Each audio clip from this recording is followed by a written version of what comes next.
This is a limited series on networking in the wedding industry. Not how to get work fast, but how trust actually forms, why most people get it wrong, and what really works long term.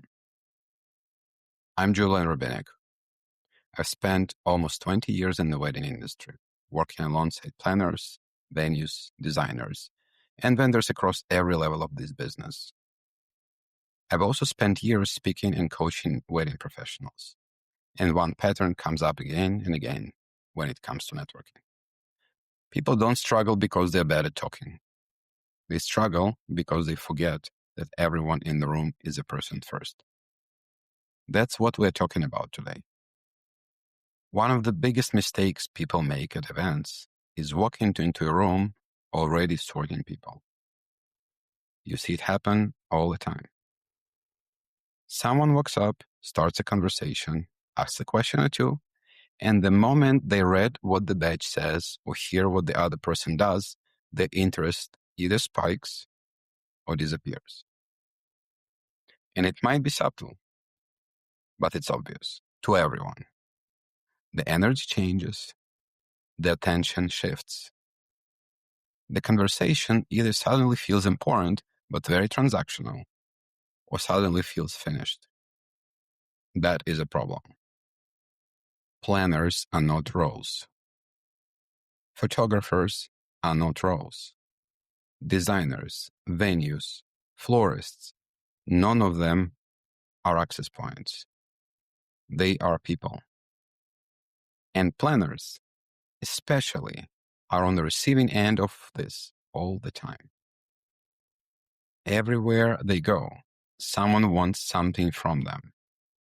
Work, referrals, introductions, attention. By the time they show up at an event, most planners are tired of talking shop. They don't want to explain what they do. They are done with being networked. They didn't come to the event to hire anyone. They came to relax, breathe, and enjoy themselves for a couple of hours. And when someone approaches them with even a soft version of an agenda, it's felt immediately. Not because the person is bad, but because it's useless to them, and I presume to everyone. This is where a lot of people get frustrated. They say things like, I talked to a planner and nothing came out of it. I met a big name and never heard back. I tried to connect, but it went nowhere. And the missing piece is usually this.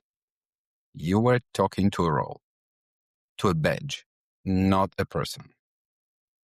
Here's something that matters more than most people want to admit.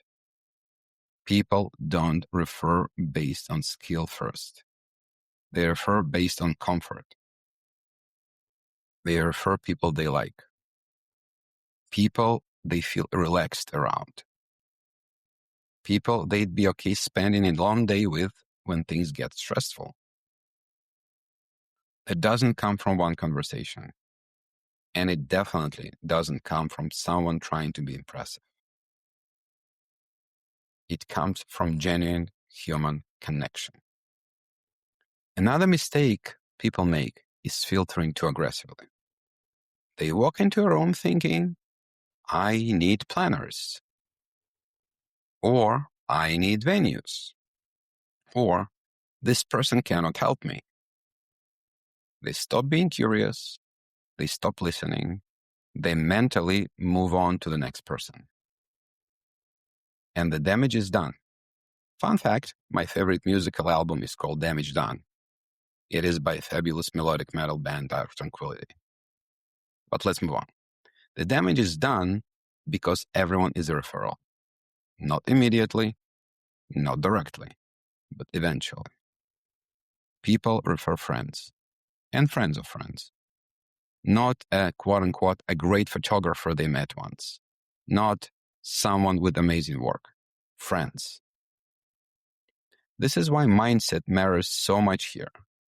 If you come into an event looking for connections, referrals, or opportunities, you're constantly evaluating. Is this worth my time? Is this person useful? Should I stay or move on? I paid so much money, where's my ROI? And that internal calculation makes you less present. You might still be polite, You might still smile, but people feel when you're not really there. There's another rule that changes everything. Never ask what someone does. Don't be first to do that. And if they don't ask what you do, don't ask them either. The moment you do, the interaction becomes transactional. It shifts from two people talking to two people sizing each other up. Let work come up naturally. Let connections come up naturally. Or not at all, which is also good. Some of the strongest relationships in this industry start without anyone knowing exactly what the other person does. Another hard truth: never expect someone to talk to you. Never expect someone to like you. Never expect someone to become your friend. Put yourself in everyone else's shoes. They may be tired, have issues at home, not feeling well. They may be overwhelmed. They may already be managing a dozen social interactions. They might have jet lag. No one owes you energy, attention, or interest, ever. At the moment you accept that, your presence changes. There's also something important to understand. Everyone already has a network. And even if someone wants to help you, they might not be able to. Their pipeline could be full for years. Their relationships are established. Their system works. Why break? At high levels, people don't add vendors lightly, not because they're closed off, but because adding someone is always creating a risk. This is where patience becomes a real skill. You show up more than once. You are consistent. You are normal. You don't push. You don't ask. You don't angle. There is a mindset shift that changes everything here. Stop going to events to get something. Go to enjoy yourself. Go to educate yourself. Go to listen. Go to support others. Go to have a fun night. This is where mindset and the nervous system overlap. When your body relaxes, your tone changes. When your tone changes, people feel safer. And safety is what allows relationships to form. Not talent, not credentials, not experience. Safety. Let me close with this. If there's one thing to take from this episode, it's this. The fastest way to fail at networking is to forget that everyone is human. Stop talking to what the badge says. Stop scanning for value. Stop disengaging when someone can't help you. People refer friends. And friendships don't start with agendas. In the next episode, we'll talk about one question that quietly ruins more conversations than other, and why not asking it changes everything. You've been listening to a limited series on mastering networking in the wedding industry. No hacks, no shortcuts, just how it actually works. I'm your host, Julian Rabenik, and I will see you in the next episode.